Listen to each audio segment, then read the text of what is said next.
ये है नौजवान, खूबरू, ज़हीन और बाअसर तरीन शख्सियत मोहम्मद बिन सलमान बिन अब्दुल अजीज अल सऊद, सऊदी अरब के वली अहद और नायब वजीर आजम। और यही नहीं बल्कि इन्हें दुनिया के कम उम्र तरीन वजीर दिफा होने का भी एजाज हासिल है। मोहम्मद बिन सलमान बहुत कम अरसे में बाअसर तरीन आलमी रहनुमाओं में शुमार किए जाने लगे। मोहम्मद बिन सलमान 31 अगस्त 1985 को मौजूदा सऊदी फरमारवा शाह सुलेमान बिन अब्दुल अजीज और उनकी तीसरी ज़ौजा फहदा बिन्ते फलाह बिन सुल्तान के यहाँ ये पैदा हुए। इब्तदाई तालीम रियाद से हासिल की और मुमलिकत सऊदी अरब के 10 बेहतरीन तलबा में गर्दाने गए। 2008 में सारा बिन्ते मशहूर बिन अब्दुल अजीज से रिश्ता अज़दवाज में मुंसलिक हुए। अब इनकी जिंदगी को 3 बेटियां बमिसले गुलाब महका रही हैं।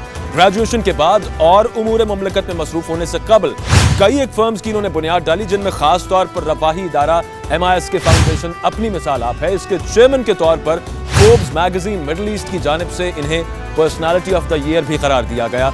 और उससे कबल मोहम्मद बिन सलमान सिर्फ 24 बरस की उम्र में यानी 2009 में हुकूमती मामला देखने लगे थे। वो अपने वालिद शाह सुलेमान, जो उस वक्त रियाद के गवर्नर थे, उनके मुशीर खास नामजद हुए। 21 जून 2017 को सऊदी फरमारवा शाह सुलेमान ने अपने भतीजे मोहम्मद बिन नाइफ की जगह मोहम्मद बिन सलमान को अपना वली अहद मुकर्रर कर दिया। और उसके बाद मोहम्मद बिन सलमान ने पीछे मुड़कर नहीं देखा, यानी वो आए और छा गए, और ऐसा छाए कि मुल्क की काया ही पलट कर रख दी। इस्लाहात का बीड़ा उठाया तो मुल्क की तकदीर संवार दी। नवंबर 2017 की बात की जाए, करप्शन के खिलाफ एक सख्त क्रैकडाउन स्टार्ट किया गया था। इस क्रैकडाउन में शहजादों, कारोबारी शख्सियात और वुज़रा से 106 अरब डॉलर्स निकलवाए गए थे। और इस बेरहम और गैर जानिबदार एहतसाब में अपने परायों के बीच कोई इम्तियाज नहीं बरता गया था। अब अगर दीगर अहम इस्लाहाती कारनामों की बात की जाए तो दौरे हाजिर के इस अजीम शख्स ने सिनेमा घरों पर आयद 35 साला पाबंदी का खात्मा करके सिनेमा घर कायम किया और 2030 तक 2000 सिनेमा स्क्रीन्स लगाने का ऐलान किया।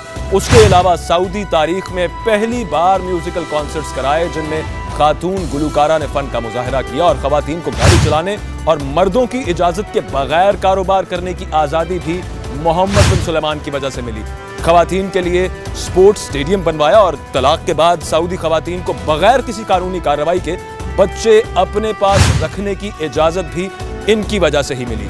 अब मजहबी पुलिस की अगर बात की जाए तो उनके इख्तियारात भी मोहम्मद बिन सलमान ने महदूद किया और रियाद के जुनूब मगरिब में दुनिया के सबसे बड़े कल्चरल, स्पोर्ट्स एंड एंटरटेनमेंट शहर की भी बुनियाद डाली।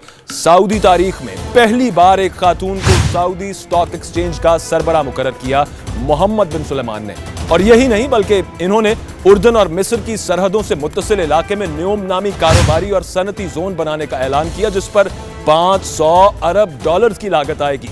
ये अहदसाज शख्सियत हमें शर्फ मेज़बानी बख्श रही है। हमें इनसे बहुत कुछ सीखने की जरूरत है।